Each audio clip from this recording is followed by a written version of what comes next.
দুনিয়াতে বসে জান্নাতের দুইটা নিয়ামত আমাদের চর্মচক্ষু দিয়ে আমরা দেখতে পারি।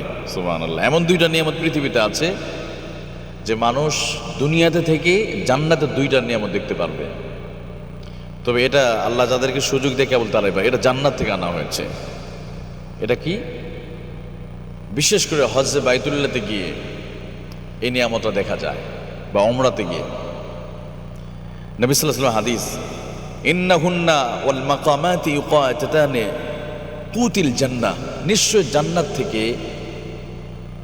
দুইটা নিয়ামত দুনিয়াতে আছে যেটা কুত পাথর থেকে এসেছে। সেটা হলো হাজর আসওয়াদ, আর একটি হলো মাকামে ইব্রাহিম। ইব্রাহিম আলাইহিস সালাম যে পাথরের উপর দাঁড়িয়ে কাবা নির্মাণ করেছেন, অর্থাৎ লিফটের মতো। আজ থেকে হাজার হাজার বছর আগে তখন লিফট ছিল না, কিন্তু বাইতুল্লাহ নির্মাণে তিনি পাথরের উপর দাঁড়িয়ে লিফটের মতো দাঁড়িয়ে দাঁড়িয়ে কাজ করতেন। সুবহানাল্লাহ। সে পাথরটা এখনো আছে।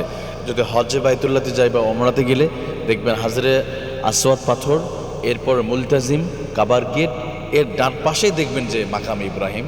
সুন্দর ইব্রাহিম আলাইহিস সালাম পায়ের ছাপটা স্পষ্ট আজও আছে, যেটা স্বর্ণের ইয়েতে বেঁধে রাখা হয়েছে। ওখানে 2 রাকাত নামাজ পড়া সুন্নাত, তবে অনেক ভিড় থাকে, পড়া যায় না। এই দুইটা জিনিস, একটা হলো হাজর আসওয়াদ পাথর, আর একটা মাকাম ইব্রাহিম। ইব্রাহিম আলাইহিস সালাম যে পাথরে দাঁড়িয়ে তিনি বাইতুল্লাহ নির্মাণে কাজ করেছিলেন। এই দুটো সরাসরি জান্নাত, ইন্নাহুন্না বলা হচ্ছে আসলে এটা সরাসরি জান্নাত থেকে এই পাথর দুটো এসেছে। তাহলে দুনিয়াতে বসে জান্নাতের দুইটা নিয়ামত আমাদের দুনিয়ার এই চর্মচক্ষুতে দেখা যায়। এটা হলো হাজর আসওয়াদ, আর একটা হলো মাকাম ইব্রাহিম। এই জন্য হাদিসের মধ্যে এসেছে, নাযালাল হাজরুল আসওয়াদ, নাযালাল হাজরুল আসওয়াদ মিনাল লাবান, হাজরুল আসওয়াদ মিনাল জান্নাতি ইলা দুনিয়া। হাজরুল আসওয়াদ জান্নাত থেকে পাথরটা এসেছে। হাজরুল আসওয়াদ মিনাল লাবান, পাথরটা ছিল দুধের চাইতে সুন্দর, ধবধবে ছিল, কিন্তু এটা কালো বর্ণ হয়ে গিয়েছে। যেদিন পৃথিবীর মানুষ এই পাথরে চুমু খেয়েছে, মানুষের গুনাহ টানতে টানতে হাজরুল আসওয়াদ, এটা পাথরটা, এই সাদা বর্ণের পাথরটা কালো বর্ণ হয়ে গেছে, মানুষের গুনাহগুলো টেনে নেয়। এটা ছিল কিন্তু সাদা বর্ণের পাথর।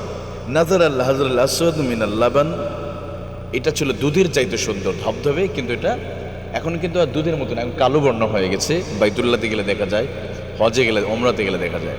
এই জন্য তো আমি মনে করি প্রত্যেক, শুধু তাই নয়, এমন একটা হাদিস আসছে যে হাসরের মাঠে হাজর আসওয়াদ আল্লাহর কাছে বলবে, আল্লাহ তোমার ওই বান্দা এই চোখ দিয়ে আমাকে দেখেছে, আল্লাহ তুমি তাকে মাফ করে দাও।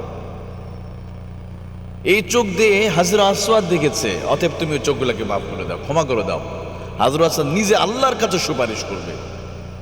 এই জন্য প্রত্যেকটা মানুষের স্বপ্ন থাকা উচিত। আজকে আমরা অনেক সময় দেখি অনেকে নেপালে যায়, নেপালে কাঠমান্ডু ভ্রমণে যায়, থাইল্যান্ডে যায়, আমাদের পার্শ্ববর্তী ভারতে কলকাতায় মার্কেট করতে যায় 5 লাখ 10 লাখ টাকা নিয়ে। অনেক অনেক বাঙালি আছে আমাদের, অনেক টাকা তো, কিন্তু এই মানুষগুলো নসিব হয় না ওমরা করতে। ওমরাতে যেতে লাগে ভাই 1,50,000 টাকা লাগে, 1.5 লক্ষ টাকা।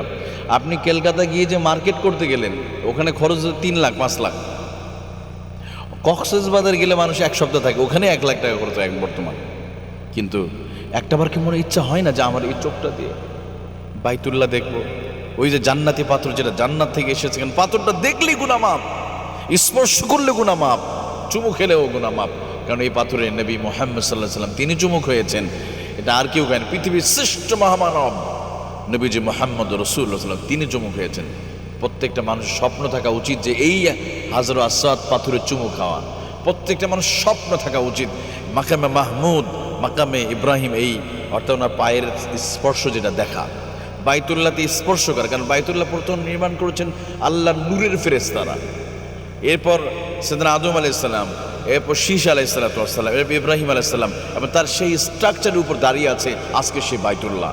বাইতুল্লাহ তাকালে গুনাহ মাফ হয়।